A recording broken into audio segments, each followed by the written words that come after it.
محبوب پاک صلی اللہ علیہ وسلم فرماتے جس نے جھوٹ نہیں چھوڑا، غیبت نہیں چھوڑی، برائی نہیں چھوڑی، اللہ کو اس کے بھوکے پیاسے رہنے کی کوئی ضرورت نہیں۔ وہ کاہے کا رکا ہے جب کوئی کام تو اس نے اللہ کی رضا والا کیا نہیں۔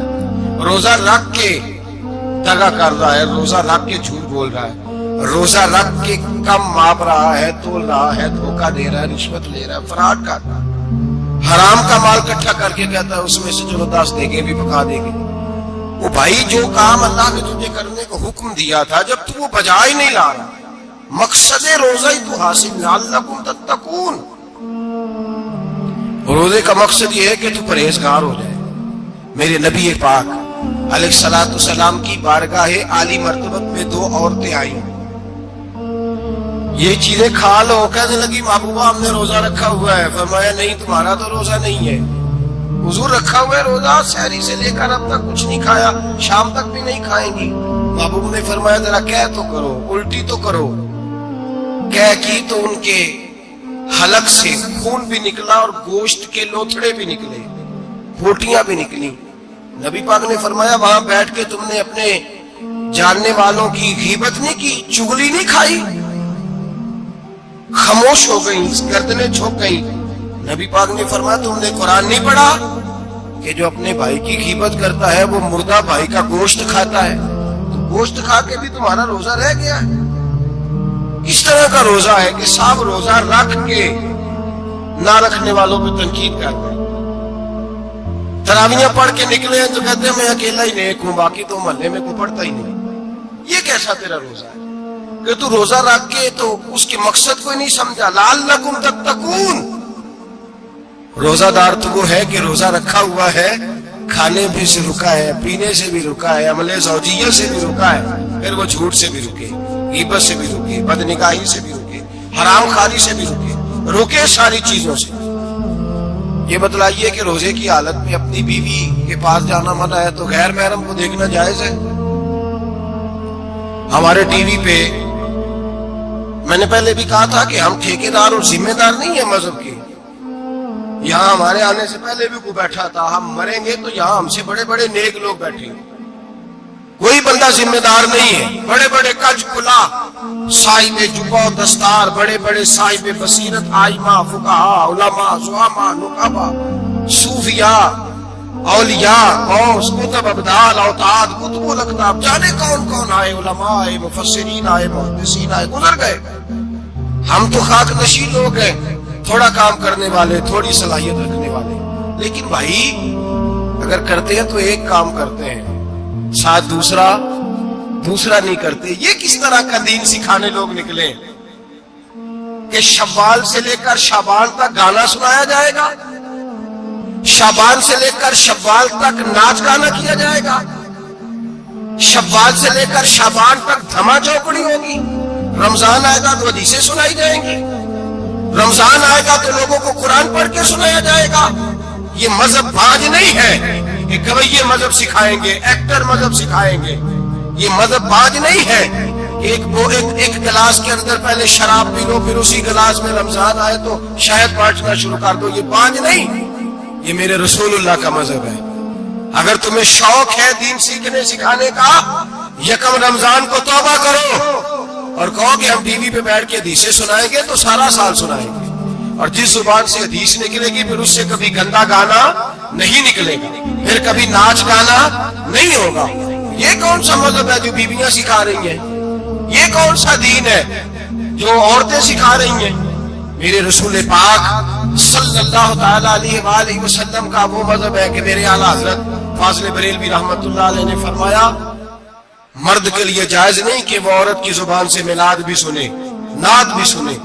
مرد کے لیے جائز نہیں، مرد کو مرد سکھائے گا، عورت سکھائے گی تو عورتوں کو سکھائے گی۔ بے شک آپ سویرے فتویٰ دیجئے کہ چھوٹی سی مسجد میں بیٹھ کے، چھوٹے سے کونے میں بیٹھ کے چھوٹا سا مولوی، اور وہاں تو اتنے بڑے مفتی ٹی وی پہ بیٹھے ہوئے، وہ غلط ہے تو صحیح ہے کیسے ہو گئے؟ سنو، میرے نبی پاک علیہ الصلوۃ والسلام کے مذہب کا حسن یہ ہے کہ اسلام کہتا ہے کہ نظر بی بی کو دیکھا کسی نے غلطی سے تو معافی ہو جائے گی، دوسری نظر شہوت سے دیکھا تو حرام ہے اس کے لیے، وہ پاکستان کا مولوی ہو یا سعودی عرب کا شاہ ہو، کسی کے لیے عورتوں کے بیچ پھرنا اٹھنا بیٹھنا جائز ہے؟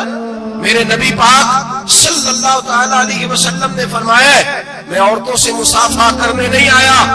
اور میرے نبی پاک صلی اللہ علیہ وسلم نے فرمایا ہے، حضور فرماتے ہیں لیکن کتا بالکل ناپاک نہیں ہوتا، کتے کا تھوک ناپاک ہوتا ہے یا کتا گیلا ہو جائے تو ناپاک ہوتا ہے، لیکن خنزیر سارا ناپاک ہوتا ہے، کل ناپاک ہے خنزیر.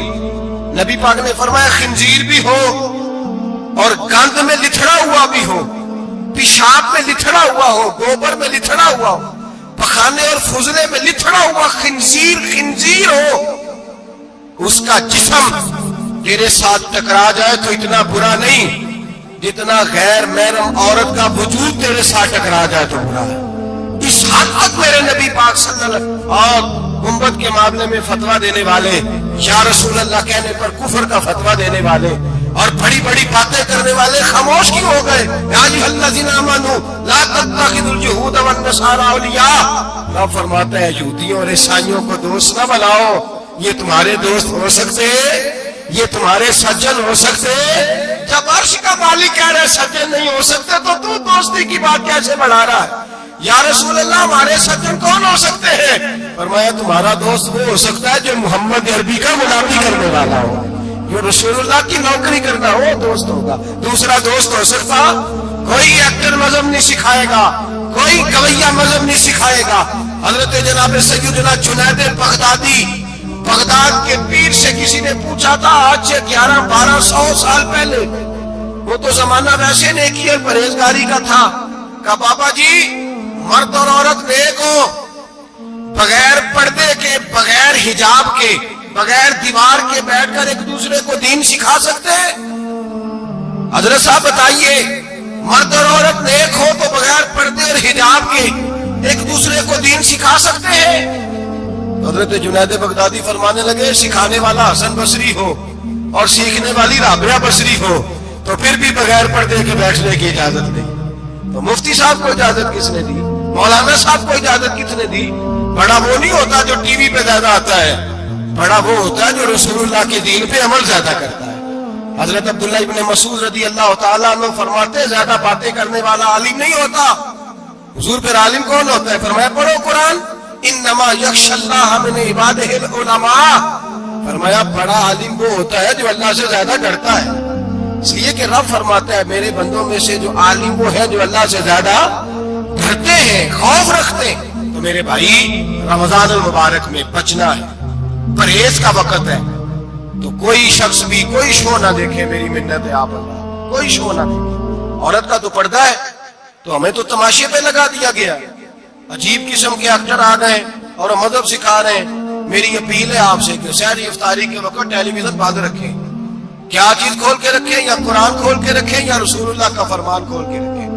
اللہ رسول کی طرف توجہ رکھیں، وہ سیکھنے سکھانے کا وقت ہے. چھوڑے گویوں سے دین سیکھا جائے گا، ہمیں کوئی شکوا نہیں. یہ پکی توبہ کریں، سویرے آئے آ کے دین سکھائیں. اور میں ان سے بھی اپیل کروں گا کہ آؤ دین سکھاؤ.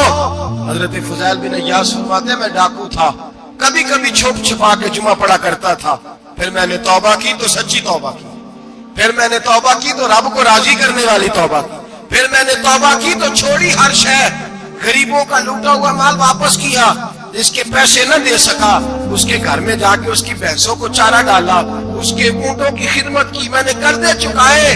فرمایا میں سچی توبہ کر کے مسجد آیا، جس خطیب کے پیچھے میں جمعہ پڑھا کرتا تھا وہ میرے ہاتھ میں بیعت کر کے مرید ہو گیا. اللہ تبارک و تعالیٰ نے اپنے بندوں کے دل میری طرف پھیر دیے. پھر تمہیں اس میں انعام دینے کی ضرورت نہیں پڑے گی، پھر تم کٹیا نشین بن کے بھی دین پھیلاؤ گے تو اللہ اس میں تاثیر پیدا فرما دے گا. تو روزے کا معنی رکنا ہے. روزے کا معنی بولیے، روزے کا معنی رکنا. کس سے؟ جھوٹ سے، غیبت سے، بدی سے، بدنگاہی، کھانے پینے. روزہ کس پہ فرض ہے؟ امیروں پہ کہ غریبوں پہ؟ جی کہنے نے میں تو کام ہی میں، میرا تو کام ہی محنت مزدوری والا، میں کیسے روزہ رکھوں؟ میں تو دیہڑی لگاتا ہوں تو روزہ کیسے رکھوں؟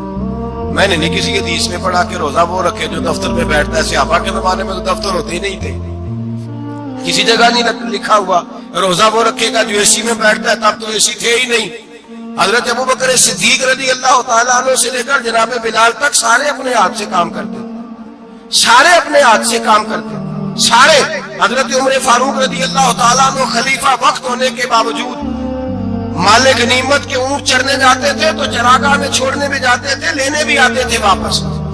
سارے لوگ اپنے ہاتھوں سے مشقت والے کام کرتے، حضرت بلال مزدوری کرتے، سلمان فارسی مزدوری کرتے، مقداد مزدوری کرتے، صحابہ مزدوریاں کرتے، روزے رکھتے، اور رمضان کے جانے کا وقت ہوتا تو در رسول پہ کھڑے ہو کے عرض کرتے محبوبہ دل نہیں بھرا، دل کرتا ہے کبھی رب سارا سال ہی روزے رکھا کرے، سارا سال رمضان دے تو ہم سارا سال روزے رکھنے کو تیار ہیں۔ جذبہ تھا، طاقت تھی، ہمت تھی۔ آج نوجوان لڑکا ہے کہتا ہے مجھ سے بھوک برداشت نہیں ہوتی۔ میرے بھائی رب بیماری لا دینا، اللہ سے دعا مانگے اللہ شفا عطا فرمائے، اور دعا کرے اللہ آزمائش سے محفوظ فرمائے۔ آپ یقین کریں میں نے لوگوں کو دیکھا ہے حلق سے قطرہ نہیں اترتا، خوراک کی نالی لگی ہوئی، اعلیٰ غذائیں پکی ہوئی پڑی ہے، عرش کا مالک کہتا ہے میں تیرے حلق سے گزرنے نہیں دوں گا، قانون بن گیا۔ میں نے دیکھا ہے ڈرپ پہ لوگ زندہ ہے، بوتل لگی ہوئی ہے، گلوکوز کی، گزارا چل رہا، اعلیٰ غذائیں پڑی ہیں، لاکھوں روپیہ تجوری میں پڑا ہے۔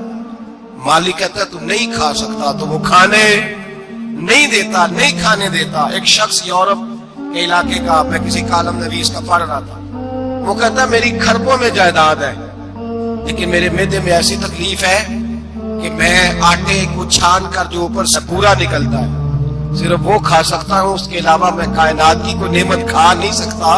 اور میرے بھائی وہ جب چاہے تو بڑے بڑے کھانے کھانے سے تجھے روک دے، تیرے دانت چبانے کے قابل نہ رہے، زبان نگلنے کے قابل نہ رہے، معدہ تیرا ہضم کرنے کے قابل نہ رہے، وہ جب چاہے تو جو مرضی کر لے۔ وہ کہتا چل تو میری مرضی پہ چلنا، ایک مہینہ میرے کہنے پہ نہ کھا، ایک مہینہ میرے کہنے پہ نہ کھا تو یا اللہ تو کیا کرے گا؟ فرمایا صوم تصفو، میرے نبی پاک نے فرمایا تم روزے رکھو اللہ تمہیں صحت عطا فرما دے گا، اللہ تندرستیاں دے دے گا، شفائیں دے دے گا۔ تم روزے رکھو اللہ تمہیں، سبحان اللہ، اللہ تمہیں، اللہ طاقت دیتا ہے، ہمت دیتا ہے، اللہ ہمت دیتا ہے۔ میں نے دیکھا ہے، میں نے بزرگوں کو دیکھا ہے، ضعیف لوگوں کو دیکھا ہے، کمزور لوگوں کو دیکھا ہے، میں نے دیکھا ہے روزے رکھتے ہوئے، مزدوروں کو دیکھا ہے روزے رکھتے ہوئے۔ میں اپنے ابا جی کو کہتا ابا جی اتنی سخت گرمی اور مزدوری آپ کرتے اور مزدوری کے عالم میں روزہ رکھتے تو کہتے پتر روزہ کی آندا ہے، روزہ کدوں کو جاندا ہے، روزہ اپنی جگہ تے مزدوری اپنی جگہ تے۔ اور کئی دفعہ مینوں فرمان لگے میں یار سمجھ کو نہیں لگتی، پتہ نہیں روزے چ اللہ طاقت کتھوں دے چھڑدا ہے، نہیں زیادہ کام بھی زیادہ کریدا ہے تے روزہ بھی رکھ بھائی صوم تصفو، میرے مصطفیٰ نے فرمایا تو روزہ رکھ اللہ تجھے صحت عطا فرما دے گا۔ رب تعالیٰ تجھے، یہاں ہوٹل کھلے ہوئے ہیں،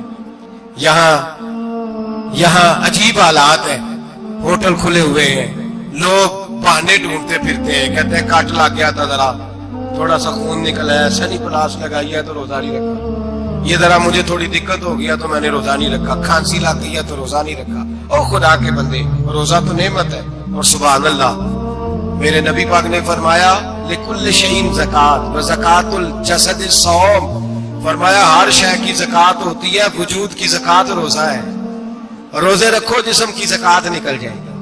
فاقہ کرنا بھی میرے نبی پاک کی سنت ہے، مسواک کرنا بھی سنت ہے، اور فاقہ کرنا بھی، مسواک والی سنت زیادہ اپناتے ہیں لوگ، فاقہ کرنا بھی نبی پاک کی سنت ہے۔ ایک صاحب مجھے کہنے لگے جناب بیٹھ کے کھانا حضور کی سنت ہے، میں نے کہا کبھی کبھی نہ کھانا بھی نبی پاک کی سنت ہے، نہ کھانا بھی حضور کی سنت ہے۔ اور ہمارے فقہاء نے لکھا ہے جو روٹی زیادہ کھاتا ہے اس میں دو باتیں پیدا ہو جاتی ہیں، کیا کیا؟ ایک بولتا زیادہ ہے، دوسرا سوتا زیادہ ہے، غافل ہو جاتا ہے۔